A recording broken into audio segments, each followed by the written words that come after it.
Hi, good morning. അപ്പോൾ നമ്മുടെ ഇന്നത്തെ റെസിപ്പി ഒരു പുളിശ്ശേരിയാണ് ട്ടോ. ചോറിന്റെ കൂടെ കഴിക്കാൻ പറ്റിയ നല്ലൊരു അടിപൊളി പുളിശ്ശേരി. നമുക്ക് എങ്ങനെയാണ് ഈ പുളിശ്ശേരി തയ്യാറാക്കുന്നത് നോക്കാം. നമുക്ക് നമ്മുടെ ഇൻഗ്രീഡിയൻസ് നോക്കാം. നമ്മളിപ്പോൾ ഒരു ഏത്തപ്പഴം ഈ ഒരു വലിപ്പത്തിൽ കട്ട് ചെയ്തെടുത്തിട്ടുണ്ട്. അതുപോലെ തന്നെ ഒരു വെള്ളരിക്കയുടെ പകുതി ഈ ഒരു വലിപ്പത്തിൽ കട്ട് ചെയ്തെടുത്തിട്ടുണ്ട്. പിന്നെ എടുത്തിരിക്കുന്നത് 3-4 ഉള്ളി, 4 പച്ചമുളക്, പിന്നെ വേണ്ടത് തൈര്. അധികം പുളിയില്ലാത്ത തൈര് വേണം കേട്ടോ, പുളി ഒരുപാടായി പോകരുത്. പിന്നെ വേണ്ടത് തേങ്ങ ചിരവിയത്. തേങ്ങ ചിരവിയത് നമുക്ക് എത്രത്തോളം കറി വേണം എന്നുള്ളതനുസരിച്ച് എടുക്കുക. 1 കപ്പ് തേങ്ങ ചിരവിയതാണ് ഞാൻ എടുക്കാൻ പോകുന്നത്. അപ്പോൾ ആദ്യം നമുക്ക് ഈ കഷ്ണങ്ങളൊന്ന് വേവിക്കാൻ വയ്ക്കാം. നമ്മളിപ്പോൾ ഒരു മൺചട്ടി എടുത്തിട്ടുണ്ട്. അതിലേക്ക് നമ്മുടെ പഴം കട്ട് ചെയ്ത് വെച്ചിരിക്കുന്നത്, അതുപോലെ തന്നെ വെള്ളരിക്ക കട്ട് ചെയ്ത് വെച്ചിരിക്കുന്നത്. ഇത് കുക്കറിൽ വേവിക്കരുത് കേട്ടോ, ചട്ടിയിലോ അല്ലാതെയുള്ള പാത്രങ്ങളിലോ ഒക്കെ കുക്ക് ചെയ്യുക. പിന്നെ കുറച്ച് കറിവേപ്പില, പിന്നെ നമ്മളെടുത്ത് വെച്ചിരിക്കുന്ന പച്ചമുളക് ഉണ്ടല്ലോ, ആ പച്ചമുളക് ഒന്ന് സ്പ്ലിറ്റ് ചെയ്ത് ചേർക്കുക. പിന്നെ ഒരു 1/2 ടീസ്പൂൺ മഞ്ഞൾപ്പൊടി, 1/2 ടീസ്പൂൺ എരിവുള്ള മുളക് പൊടി,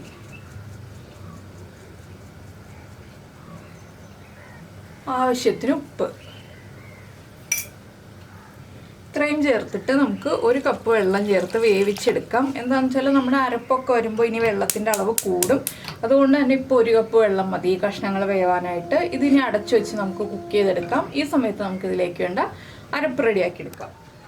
ഇനിയിപ്പോൾ നമുക്ക് ഈ സമയത്ത് നമ്മുടെ അരപ്പ് റെഡിയാക്കി എടുക്കാം. അരപ്പ് റെഡിയാക്കാനായിട്ട് ഞാൻ മിക്സിയുടെ ജാറിലേക്ക് 1 കപ്പ് തേങ്ങ ചിരവിയത് ചേർക്കുന്നുണ്ട്. അതുപോലെ തന്നെ നമുക്കിതിലേക്ക് 1/2 ടീസ്പൂൺ നല്ല ജീരകം, നമ്മുടെ ക്യുമിൻ സീഡ്സും കൂടി ചേർത്ത് കൊടുക്കാം. ഇനി ഇത് രണ്ടും ചേർത്ത് നന്നായിട്ട് പേസ്റ്റ് പോലെ അരച്ചെടുക്കുക. അതുപോലെ തന്നെ നമ്മുടെ തൈരുണ്ടല്ലോ, തൈര് ഒരു ഫോർക്കോ സ്പൂണോ ഉപയോഗിച്ച് അല്ലെങ്കിൽ ഒരു വിസ്ക് ഉപയോഗിച്ച് നന്നായിട്ടൊന്ന് ഉടച്ചെടുക്കുക. മിക്സിയിൽ അടിച്ചെടുക്കരുത്. മിക്സിയിൽ അടിച്ചെടുത്തിട്ടുണ്ടെങ്കിൽ കൺസിസ്റ്റൻസി വെള്ളം പോലെ ആയിപ്പോവും. അപ്പോൾ നമുക്ക് ഇത് അരച്ച് വെച്ചിട്ട് അതൊന്ന് ഉടച്ചെടുക്കാം.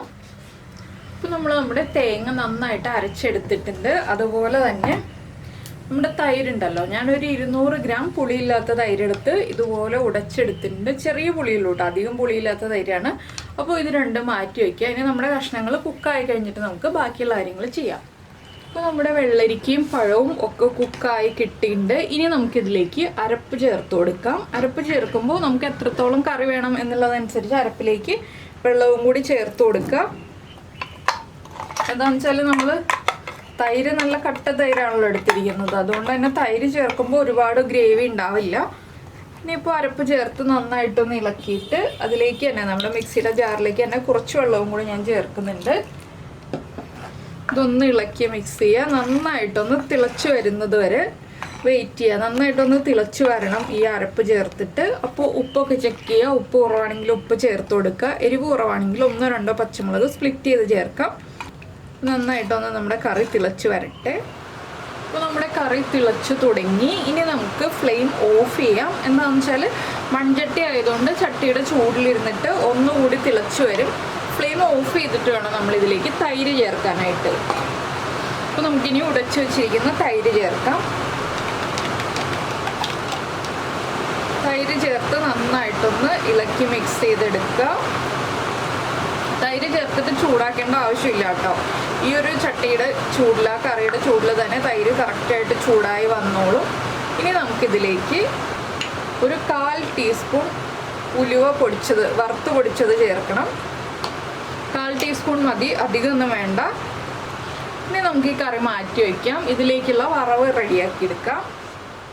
നമ്മളിപ്പോൾ ഒരു പാൻ വെച്ചിട്ടുണ്ട്. പാനിലേക്ക് നമുക്ക് വെളിച്ചെണ്ണ ചേർത്ത് കൊടുക്കാം. വെളിച്ചെണ്ണ നന്നായിട്ടൊന്ന് ചൂടായി വരട്ടെ. അപ്പോൾ ഉപ്പ് കുറവാണെങ്കിൽ ഉപ്പ് ചേർത്ത് കൊടുക്കുക. അതുപോലെ തന്നെ പുളി കൂടുതലാണെന്നുണ്ടെങ്കിൽ കുറച്ച് പഞ്ചസാര ചേർത്ത് കൊടുക്കുക. പുളി കുറവാണെങ്കിലും കുറച്ച് പഞ്ചസാര ചേർക്കാം, പക്ഷെ അത് വളരെ ചെറിയൊരളവിൽ 2 പിഞ്ച് പഞ്ചസാരയൊക്കെ ചേർത്താൽ മതി. പുളി കൂടുതലാണെന്നുണ്ടെങ്കിൽ 1 ടീസ്പൂൺ വരെ പഞ്ചസാര ചേർത്ത് കൊടുക്കാം. ഇത് നമ്മൾ എടുത്തു വെച്ചിരുന്ന ഉള്ളി ഉണ്ടല്ലോ, ആ ഉള്ളി ഒന്ന് റൗണ്ടിൽ കട്ട് ചെയ്ത് വെച്ചിട്ടുണ്ട്. അപ്പോൾ നമ്മുടെ വെളിച്ചെണ്ണ ചൂടായി തുടങ്ങുന്നുണ്ട്. നമുക്കിതിലേക്ക് 1 ടീസ്പൂൺ കടുക് ചേർത്ത് കൊടുക്കാം.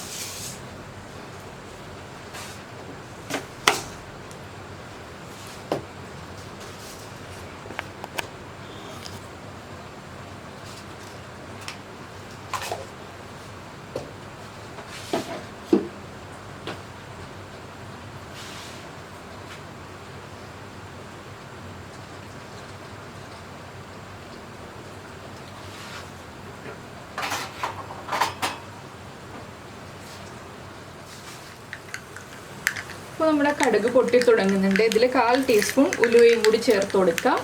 ഉലുവ പൊടി ചേർത്താലും ഉലുവയും കൂടി ചേർത്താലേ പുളിശ്ശേരി പെർഫെക്റ്റ് ആവുള്ളൂ കേട്ടോ.